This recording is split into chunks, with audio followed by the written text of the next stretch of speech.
உங்கள் favourite TV ஷோக்களை இனி miss பண்ண தேவையில்லை. ZEE5 இல் முற்றிலும் இலவசமாக காணுங்கள், இங்கேயும் எப்பொழுதும். உங்களை அந்த கடையில வாங்காதீங்கன்னு எத்தனை வாட்டி சொல்லியிருக்கேன். இவன் விலையை ஏத்தி வச்சு விற்பான். இது பாருங்க, இந்த காய் உங்களுக்கு 100 ரூபாவா? 75 ரூபாய் கூட இருக்காது. இப்படி 25 ரூபாய் ஏமாந்திருக்கீங்களே. இல்லம்மா. என்ன மதுமிதா, என்னாச்சு? ஏன் இவ்ளோ டென்ஷனா பேசிட்டு இருக்க? பின்ன என்ன பாட்டி, 25 ரூபாய் கூட வச்சு இவர்கிட்ட ஏமாத்தி வித்திருக்காங்க. இவரும் அதை வாங்கிட்டு வந்திருக்காரு.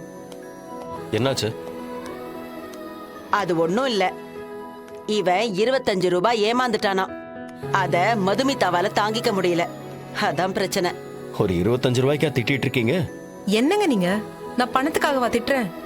அதுக்கு இல்லைங்க, நம்மள யாராவது ஏமாத்த இடம் கொடுக்கலாமா? அது தப்புங்க. எதுக்கு சிரிக்கிறீங்க?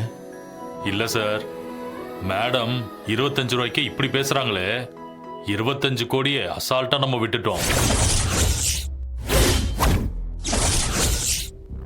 அது தெரிஞ்சா மேடம் என்ன சொல்லுவாங்களோன்னு யோசிச்சு பார்த்தேன், சிரிப்பு வந்துருச்சு. ஹலோ, கொஞ்ச நேரம் அமைதியா இருக்கீங்களா? சரி, கையெழுத்து போட்டாச்சுல, நீங்க கிளம்புங்க. சரிங்க சார். இருங்க, அந்த 25 கோடியை பத்தி முழுசா சொல்லிட்டு போங்க. எதுக்கு இப்ப அந்த 25 கோடி இவ கிளறா? அதுதான் தெரியல. இரு, என்ன நடக்குதுன்னு பாப்போம். சார், நீங்க சொல்லுங்க சார்.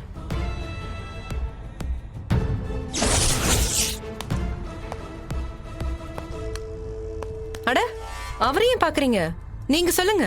மேடம், அன்னைக்கு 1 கோடி ரூபாய் உங்க அக்கௌண்ட்ல போட்டதுக்கே நீங்க விடவெடுத்து போயிட்டீங்க. ஆனா சார ஒருத்தன் 25 கோடி ரூபாய் ஏமாத்திட்டான்னு தெரிஞ்சும் கூட அவனை தண்டிக்க கூடாதுன்னு சொல்லி கம்ப்ளைண்ட்டை க்ளோஸ் பண்ணிட்டு வந்துட்டோம்.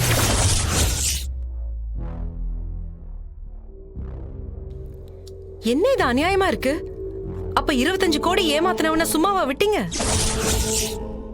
மேடம், சார் சொல்றதை தானே நாங்க செய்ய முடியும். சார் சொல்லட்டோங்க, நீங்க உடனே சரின்னு சொல்லிடுவீங்களா? என்ன எதுன்னு கேட்க மாட்டீங்களா? மது, இப்ப எதுக்கு இந்த பிரச்சனை? விடுங்க. என்னது விடணுமா? நீங்க கஷ்டப்படுற ஒருத்தனுக்கு 50 கோடி இல்ல 100 கோடி கூட கொடுங்க, அது பிரச்சனையே இல்ல. அத பத்தி நான் கேட்கவும் மாட்டேன்.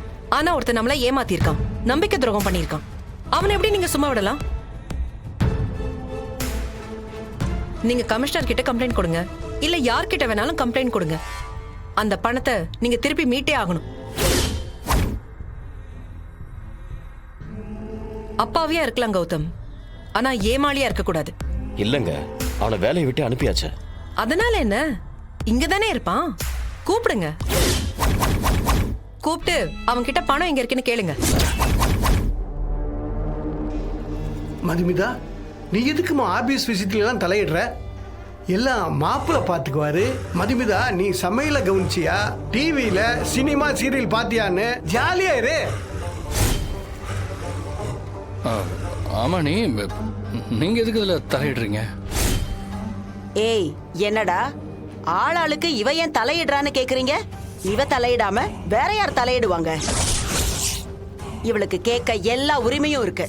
இன்னும் சொல்ல போனா இவளுக்கு தான் எல்லாரை விடவும் உரிமை ஜாஸ்தி. ZEE5 ஆப்பை டவுன்லோட் செய்து அனைத்து எபிசோடுகளையும் இலவசமாக பாருங்க.